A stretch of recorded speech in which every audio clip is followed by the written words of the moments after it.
আসসালামু আলাইকুম রহমতুল্লাহি ওবারাকাতু। আল্লাহর শান্তি, দয়া এবং রহমত আপনাদের সকলের উপর বর্ষিত হোক। প্রথমে একটি কথা বলে নেই, এই যে চলমান যুদ্ধ ইরান এবং যুক্তরাষ্ট্রের মধ্যে, এই যুদ্ধ বন্ধের কথা সর্বপ্রথম কিন্তু ডোনাল্ড ট্রাম্পই বলেছে। এই যুদ্ধ বন্ধের কথা, এই যুদ্ধ বন্ধের জন্য ইরান যে ৫টি শর্ত দিয়েছে সেটা নিয়ে আলোচনা করব। তার আগে আরো একটা কথা বলে নেই, আমাদের সমাজে বা আমাদের সামাজিক জীবনে বা পারিবারিক জীবনে অনেক ক্ষেত্রে দেখা যায় সংসারে অনেক ঝগড়া বিবাদ হচ্ছে, মারামারি হচ্ছে, কিন্তু সেই সংসারের যে কর্তা পুরুষ সে আবার গিয়ে চায়ের দোকানে আড্ডা দিচ্ছে, মানুষের সামনে কথা বলছে, এমন একটা ভাব করেছে বাসায় কিছুই হয়নি, বাসায় কিচ্ছু হয়নি, এমন একটা ভাব সে করে। ডোনাল্ড ট্রাম্পের অবস্থাও এখন এমন হয়েছে ভাই। ডোনাল্ড ট্রাম্প মানে এমন একটা ভাব করছে যে কিছুই হয় না, এখনো যুদ্ধের ড্রাইভিং সিটে যুক্তরাষ্ট্রেই আছে, যুক্তরাষ্ট্রে এখনো যেন যুদ্ধ পরিচালনা করছে, এমনই একটা ভাব দেখাচ্ছে। আর তাকে সাহায্য করছে কারা? তাকে সাহায্য করছে মিডিয়া। এই মিডিয়ার কথা বিশ্বাস করে কখনোই যুদ্ধকে এই যুদ্ধের ক্ষেত্রে আমেরিকাকে এগিয়ে রাখার কথা চিন্তা করা যাবে না। এটা তো সেই মিডিয়া, যে মিডিয়া লিবিয়ার গাদ্দাফিকে সন্ত্রাসী বানিয়ে গণঅভ্যুত্থানের মাধ্যমে তাকে হত্যা করানো হয়েছিল। তার নেপথ্যে এই যুক্তরাষ্ট্র। এই মিডিয়া তো তারা যারা টুইন টাওয়ারের মানে একটা হামলা যেটা লাদেন করে নাই, তারপরে সেটার দায়ভার লাদেনকে দিয়ে কত নানা নাটক করলো এই যুক্তরাষ্ট্র।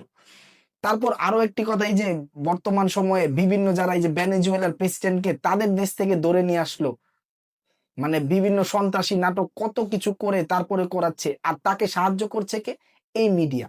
মিডিয়াই কিন্তু যুক্তরাষ্ট্রের পক্ষে কথা বলে, বিপক্ষ যে এগেনস্ট যে থাকে তাকে সে সন্ত্রাস বানাচ্ছে, আর যুক্তরাষ্ট্রের সেই কাজটা করতে সুবিধা হচ্ছে। এখন এই যে যুদ্ধের কথা, এই ট্রাম্পই কিন্তু সর্বপ্রথম বলেছে যে খুব শীঘ্রই আমরা যুদ্ধ বন্ধের পরিস্থিতিতে যাচ্ছি। আরো প্রায় 2 সপ্তাহ আগে কথাটা বলেছিল। যদিও ইরানের যে 5টি শর্ত সেটা ইরান সরাসরি বলে নাই, কিন্তু ইসরায়েলের যে বিভিন্ন গণমাধ্যম তাদের বরাত দিয়ে মানে বিভিন্ন ভাবে তারা বলছে যে ইরান নাকি 5টি শর্ত দিয়েছে যুদ্ধ বন্ধ করার ক্ষেত্রে। সেই 5টি শর্ত কি কি সেগুলো নিয়ে চলুন বলা যায়।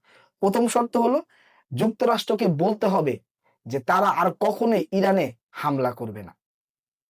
2, মধ্যপ্রাচ্যে মানে এই যে মধ্যপ্রাচ্যের যে দেশগুলো আছে, সৌদি আরব, কুয়েত, আরব আমিরাত, বাহরাইন, কাতার, এই মধ্যপ্রাচ্যের যে দেশগুলো আছে সেই সব দেশ থেকে যুক্তরাষ্ট্রের যেই সেনাঘাঁটি আছে সেনাঘাঁটি উঠিয়ে ফেলতে হবে।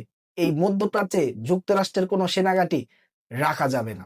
3 নম্বরে যেটা বলা হয়েছে, এই যুদ্ধে ইরানের যে ক্ষয়ক্ষতি হয়েছে সমস্ত ক্ষয়ক্ষতির জরিমানা দিতে হবে। 4 নম্বর শর্তে ইরান বলেছে হরমুজ নিয়ন্ত্রণ ইরানের হাতেই রাখতে হবে, ইরানের হাতেই হরমুজ নিয়ন্ত্রণ থাকবে। আর সর্বশেষ 5 নম্বর যে শর্ত তারা দিয়েছে তারা হলো, ইরানের বিরুদ্ধে যেসব মিডিয়া বা যারা মিথ্যা প্রোপাগান্ডা ছড়িয়েছে ইরানকে হেয় প্রতিপন্ন করার জন্য তাদেরকে বিচারের আওতায় আনতে হবে। এই যে ইরানের মানে যদিও ইসরায়েলের মিডিয়া এটা মানে প্রকাশ করেছে, যদি আমরা এটা সত্য ধরেও নেই, তারপরও কিন্তু বলা যায় এইগুলো কিন্তু ইরান মানে যে দাবিগুলো বা শর্তগুলো দিয়েছে কোনো শর্তে কিন্তু ফেলে দেওয়ার মতো না। মানে যুক্তরাষ্ট্রকে প্রতিটা শর্তে ভেবে চিনতে তারপরে পদক্ষেপ নিতে হবে। একটা জিনিস খেয়াল করেন, যারা সামান্যতম রাজনীতি বুঝে বা সামান্যতম জিনিসও মানে মনোবিজ্ঞানের মতো সামান্যতম অনুমান করতে পারে, তারা কিন্তু বলতে পারে যে ডোনাল্ড ট্রাম্প বা বুঝতে পারে ডোনাল্ড ট্রাম্প এখন কতটা ব্যাকফুটে আছে। সে মিডিয়ার সামনে কথা বলছে, তার যে বচন ভঙ্গিমা সেটা কিন্তু এখন মানে বলাই যাচ্ছে সে আসলে যুদ্ধটা বন্ধ করার জন্য উঠে পড়ে লেগেছে। যেই ডোনাল্ড ট্রাম্প সংবাদ সম্মেলনে আসার সময় একটু দুষ্টামি করত, অনেকের সাথে দুষ্টামি করে আহ, অনেক কিছুই করত, যদিও ওনাকে ভালো মানুষ বলা যাবে না, উনি পশুর চেয়ে অধম, সে পশুর চেয়ে অধম। যদিও তাকে মানে তার সেই দুষ্টামি এখন আমরা দেখতে পারি না বললেই চল। কেন? কারণ ওই যে যুদ্ধের আসল পরিস্থিতিতে সে তো জানে, কিন্তু কাউকে বুঝতে দিতে চাচ্ছে না, আর তাকে সাহায্য করছে মিডিয়া। আজকের ভিডিও এ পর্যন্তই। আল্লাহ যদি আমাকে হায়াতে বাঁচিয়ে রাখে, ইনশাল্লাহ পরবর্তী ভিডিওতে আবারও দেখা হবে, কথা হবে।